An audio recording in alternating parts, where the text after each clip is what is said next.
आते आते हम लोगों ने दादा भगवान को ऑब्जर्व किया, सत्संग में भी सबको बोलते थे आप आगे जाओ, आप लोगों को सब पहचाने। मेरे को तो सब पहचान के बैठे हैं। इतना गुरु बन होने के बावजूद भी अपनी मैं नहीं, अपना ईगो नहीं, भाई मेरे को सब पूछे, मेरी वाह हो, ऐसा हो वैसा हो, मेरा दबदबा हो, कुछ भी अंदर में था ही नहीं, एक साधारण व्यक्ति की तरह। बाकी हम लोगों में से क्या हुआ है जो हम कुछ बन के बैठे, इतना सामने अदृश्य देखने के बावजूद भी हम बोलें कि हमारा देह का अध्यास कैसे जाए, ये कैसे जाए, वो कैसे जाए, इतना बड़ा अदृश्य देखते हैं, सुनते हैं, तो उसके आगे तो हमारी मैं तो बिल्कुल जीरो है। फॉल्स ईगो करके बैठते हैं कि मैं कुछ हूं, मेरा कोई माने, मेरे कहने में कोई चले, है कहां। एक खाली धक्का लगता है, कल तक कहां हो गया, कहां है वो सेठ जिसके लिए हम बोलते हैं भाई मेरी चले, मेरा ऐसा हो, दबदबा हो। निकल गई फूंक, हो गया स्वा, निकल गई फूंक। एक खाली फूंक के आधार पर मनुष्य कितनी माँ मैं करता है।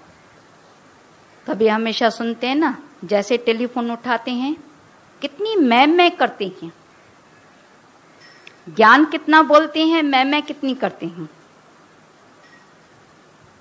तो आज से ये अंदर में प्रॉमिस करें कि अंदर से मेरी मैं न निकले। फिर बोलेंगे कि दुनिया का कार्य कैसे होगा, अगर मैं नहीं करूंगा तो दुनिया का कार्य कैसे होगा। दुनिया का कार्य बहुत अच्छा होगा। एक लेडी आई दादा भगवान के आगे, एक बुक आकर रखा, दादा देखो किसने ये किताब बहुत अच्छा छपा है। बोला पढ़ के सुनाओ, क्या लिखा हुआ है। बोला कि उसमें लिखा हुआ है मरण सीख। दादा भगवान ने उनसे पूछा कि फिर कब से मरना सीखती हो। वो दूसरे दरवाजे से ऐसे बागी। बोला मुझे क्या मालूम था कि मेरा वचन मेरे को ही आकर, मेरा जूता मेरे ही सर पर लगेगा। उसने तो समझा था दादा भगवान मेरे को शाबाशी देंगे, इतना अच्छा बुक लेकर आई हो। हम समझते हैं कि हम तलवार लगाएं दूसरे किसी को,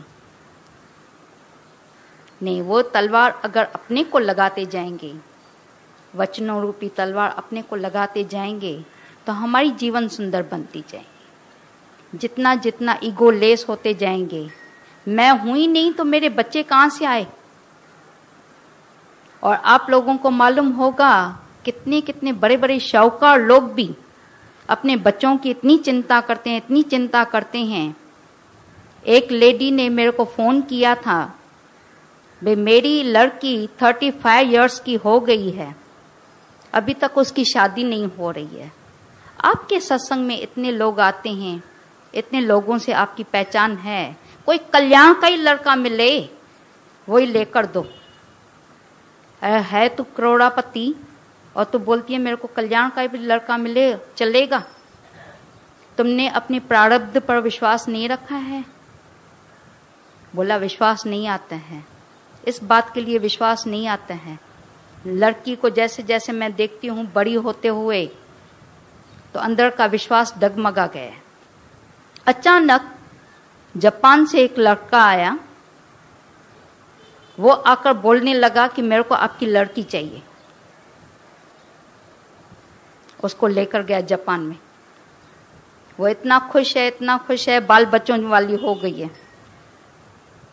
देखो वो लड़की के लिए लड़का ढूंढ रही थी कल्याण में, पर उसकी प्रारब्ध थी वहां पर जापान में। एक लेडी आती थी दादा भगवान के पास, उसको 4 बेटियां थी, एक लड़का था। लड़का छोटे में छोटा था, लड़कियां बड़ी थी। रोज आकर बोलती थी भाई जैसे मैं ध्यान में बैठती हूँ, समाधि में बैठती हूँ, मेरी 4 ही लड़कियां आगे घूमती है, उनकी शादियां कैसे होगी। दादा भगवान ने बोला कि तुम टांग के ऊपर टांग रख के सर इतना निश्चिंत करके सो जाओ, तकिए पर रखकर, देखना भगवान कैसे आकर दरवाजा खटखटा के तुम्हारी लड़कियां लेकर जाएंगे। कोई जिब्राल्टर में गई, कोई कहां पर गई, कोई कहां पर गई, कोई पूना में। चारों ही लड़कियों की शादी मैं समझती हूँ 2-3 साल में होती गई। बोला अष्टावक्र गीता में आती है, फसीदे को फसीदी तो चाहिए ना, फसीदी को फसीदा चाहिए, लड़के को लड़की चाहिए, लड़की को लड़का चाहिए। अभी तो नहीं बनेंगे, अभी तो नहीं पैदा होंगे, पहले से ही पैदा हुए हैं, पर वेट एंड सी। थोड़ा धीरज तो करें, जितना जितना धीरज करेंगे और हम ज्ञान में आगे बढ़ते जाएंगे, निश्चिंत होते जाएंगे, तो देखेंगे कि कैसे कार्य अपने आप ही हो रहा है। जब तक मैं चिंता कर रहा हूं, भगवान सोया पड़ा है। एक बार एक भगत रास्ते से जा रहा था, किस बाई ने उसके ऊपर कचरा डाला। भगवान को बहुत गुस्सा आया, भाई मेरे भगत के ऊपर किसने कचरा डाला है। वो नारायण बैठा था शेषशैया पर, वहां से उठा, बोला जाकर उसकी खबर तो लूं। इतने में भगत के अंदर में आया, मैं तो तीसरी आंख उसको दिखा के आऊं, अगर मैं तीसरी आंख नहीं दिखाऊंगा तो ये रोज रोज मेरे ऊपर कचरा डालेगी। भगवान जाकर अपनी शेषशैया पर बैठ गया। लक्ष्मी ने पूछा, अभी आप गए थे, इतने में वापस क्यों आए। बोला जिसके लिए मैं जा रहा था वो अपना कार्य खुद कर रहा है, पहले उसने मेरे ऊपर रखा था तभी मैं जा रहा था, अब अभी उसने अपनी बागडोर अपने हाथ में ले ली है, इसके लिए मैं आराम से सो गया हूं। तो बोला इसी तरह से एक टाइम पर एक सोचेगा, या तुम सोचो या भगवान सोचे। अगर टोटल भगवान पर रखोगे, सरेंडर करते हैं तो टोटल सरेंडर करें, ऐसा नहीं कि 50-50, कुछ आप सोचो कुछ मैं सोचूं, ऐसा नहीं होता है। बोला ना डंडे की तरह, हमने डंडे की तरह ऐसे किया है, सरेंडर किया है। कुछ अपनी भी चलाते रहते हैं, तभी दुखी सुखी भी होते हैं, पर पूरा अगर सरेंडर कर लेते हैं। रांझन जेके राम जपींदा, तिंजा कम सब पानी पिया थींदा। रांझन जेके राम जपींदा, जो राम जपते रहते हैं, परमात्मा का नाम लेते रहते हैं, तो उसका कार्य अपने आप ही होता रहता है। हम नहीं सोचें, हम सोचेंगे तो जैसे नहीं बोले चक्कर चल रहा है, बीच में उंगली डालेंगे तो हमारी उंगली कट जाएगी। इसी तरह से परमात्मा का चक्कर चल रहा है, पता नहीं कहां कहां का कोई लड़की आने वाली है, जिसको इस गड़े का पानी आकर पीना होगा वो आकर पिएगी, या जहां पर जो जिसको जानना है वो जाकर वहां पर पहुंचते हैं। हम बैठ के क्यों चिंता करें। शायद किसने किसका कर्जा न बिल लिया हो, ऐसा भी तो हो सकता है। कर्जा न लिया हो, कर्जा न दिया हो तो शादी नहीं भी हो सकती है। परमात्मा की राह में आना हो, क्यों न पॉजिटिव थिंकिंग करें। हमेशा मन जो है ना निगेटिव लेकर आता है। मैं तो सत्संग की राह में बढ़ रहा हूं, मेरे बच्चों की शादियां कैसे होगी। दादा भगवान के बच्चों को भी अंदर में चिंता होने लगी थी। बोला दादा भगवान तो सत्संग में जा रहे हैं, पूरा टाइम खाली भगवान का कीर्तन करते रहते हैं, भगवान का नाम लेते रहते हैं, हम लोग जो इतने बड़े हो रहे हैं हमारी शादी कैसे होगी। देखते देखते देखते सबकी शादियां होती गई और इतने अच्छे घराने की से लड़कियां आई, बहुत अच्छी खानदानी, ऐसे भी नहीं कोई कानी या टुंडी मंडी आई। दामाद भी बहुत अच्छे मिले, ऐसी भी बात नहीं है। क्या परमात्मा का नाम लेने से सब घर वाले तो परमात्मा का नाम नहीं लेते हैं। हम समझते हैं हम परमात्मा का नाम लेंगे तो कैसे कार्य होगा, कैसे काम होगा। और आजकल का फैशन तो देखो कितना आगे बढ़ गया है। बाहर खाली थोड़ा निकलो तो सही, एक लड़का 4 लड़कियां, 4 लड़कियां 1 लड़का, क्या लगा पड़ा है।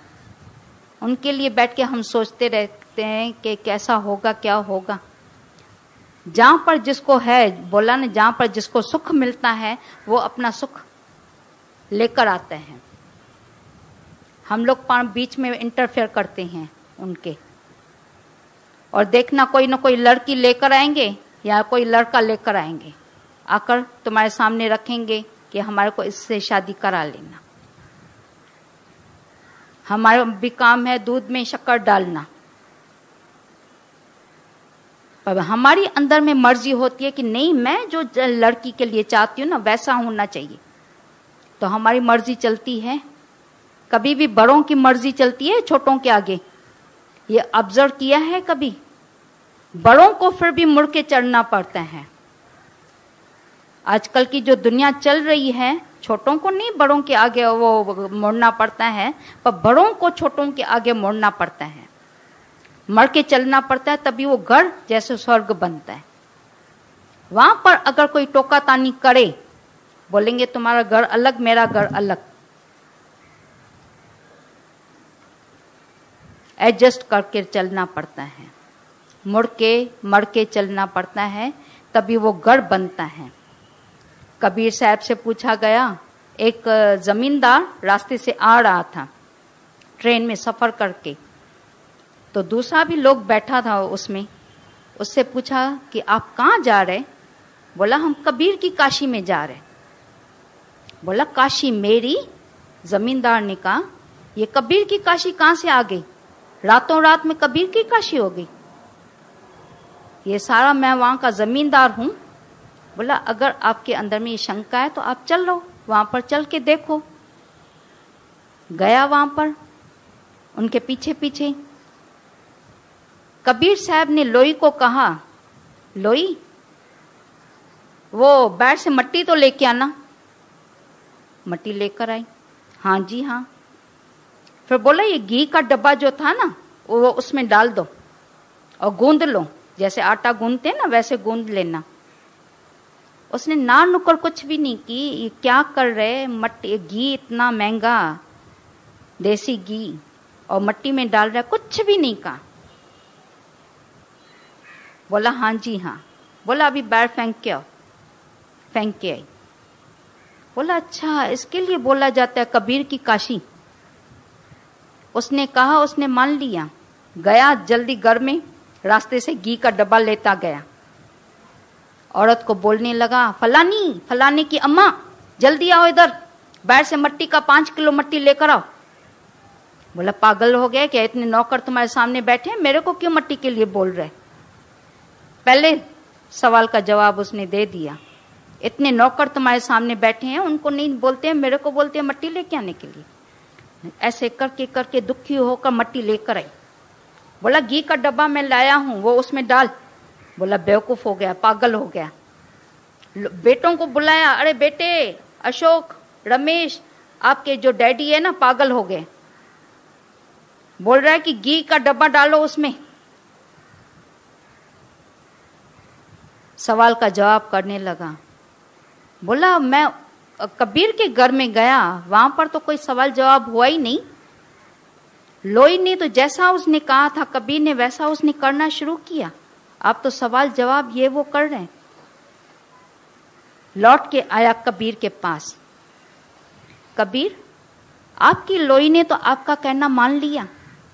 मेरी औरत तो मेरे सामने ऐसे जैसे नहीं राक्षसी हो, राक्षस के सामने वो जैसे सामना करे वैसे उसने मेरे सामने इतना अपोज किया, ये कैसे? बोला पहले मुट्ठी की तरह, जैसे मुट्ठी ऐसे बंद करते हैं ना, इसी तरह से घर को बांधना पड़ता है। इतना घर को बांधना पड़ता है, एकत्व में रहना पड़ता है, तभी दूसरा कोई एडवांटेज नहीं ले सकेगा।